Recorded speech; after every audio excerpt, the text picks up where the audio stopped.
या देवी सर्वभूतेषु मां स्कंदमाता रूपेण संस्थिता। नमस्तस्य नमस्तस्य नमस्तस्य नमो नम। ये तो आप सभी जानते हैं कि इन दिनों नवरात्रि का पर्व चल रहा है। शारदीय नवरात्रि का यह पर्व देवी उपासकों के लिए मनोकामना पूर्ति करने वाला पर्व माना जाता है। 9 दिनों तक चलने वाले नवरात्रि के इस पर्व में कुछ दिन बीत चुके हैं और कुछ दिन शेष बचे हैं। नवरात्रि के प्रत्येक 9 दिन देवी मां के 9 स्वरूपों को समर्पित होता है। शारदीय नवरात्रि का यह 5वां दिन विशेष रूप से मां स्कंदमाता की पूजा करने के लिए महत्वपूर्ण माना जाता है। स्कंद कुमार कार्तिकेय की माता के कारण इन्हें स्कंदमाता नाम से अभिहित किया गया है। इनके विग्रह में भगवान स्कंद बाल रूप में इनकी गोद में विराजित हैं। इस देवी की 4 भुजाएं हैं। ये दाईं तरफ की ऊपर वाली भुजा से स्कंद को गोद में पकड़े हुए हैं। नीचे वाली भुजा में कमल का पुष्प है। बाईं तरफ ऊपर वाली भुजा में वरद मुद्रा में है और नीचे वाली भुजा में कमल पुष्प है। इनका वर्ण एकदम शुभ्र है। ये कमल के आसन पर विराजमान रहती हैं, इसीलिए इन्हें पद्मासना भी कहा जाता है। सिंह इनका वाहन है।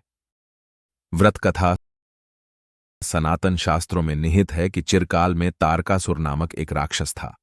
वह ब्रह्मा जी का परम भक्त था। एक बार तारकासुर के मन में अमर होने का विचार आया।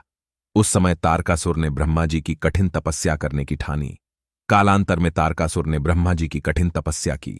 लंबे समय तक तपस्या करने से ब्रह्मा जी प्रसन्न हो उठे। हालांकि उन्हें पूर्व से झांत था कि तारकासुर अमर होना चाहता है।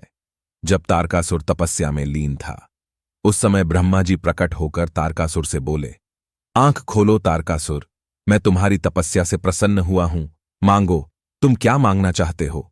ब्रह्मा जी को अपने सन्मुख देख तारकासुर प्रसन्न हो गया।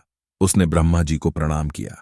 इसके पश्चात तारकासुर ने ब्रह्मा जी से अमरता का वरदान मांगा। यह सुन ब्रह्मा जी कुछ पल के लिए मौन हो गए। तब तारकासुर ने कहा, प्रभु क्या हुआ, आप मौन क्यों हैं। ब्रह्मा जी बोले, तारकासुर, तुम्हें झांत है कि जन्म लेने वाले की मृत्यु निश्चित है, अतः मैं तुम्हें अमर होने का वरदान नहीं दे सकता। तुम कोई और वर मांग लो। उस समय तारकासुर गंभीर होकर सोचता रहा।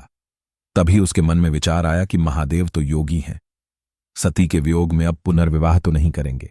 इसके लिए उनके पुत्र के हाथों से मृत्यु का वरदान मांग लेता हूं। यह वर भी अमर होने के समतुल्य वरदान है।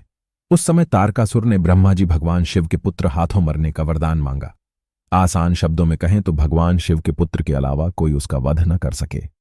ब्रह्मा जी तथास्तु कहकर अंतर्ध्यान हो गए। इसके पश्चात तारकासुर का आतंक तीनों लोकों में फैल गया।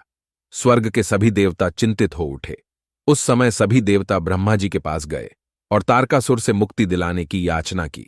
तब ब्रह्मा जी ने भगवान शिव के शरण में जाने की सलाह दी। देवताओं के अनुरोध पर भगवान शिव ने माता पार्वती से विवाह किया।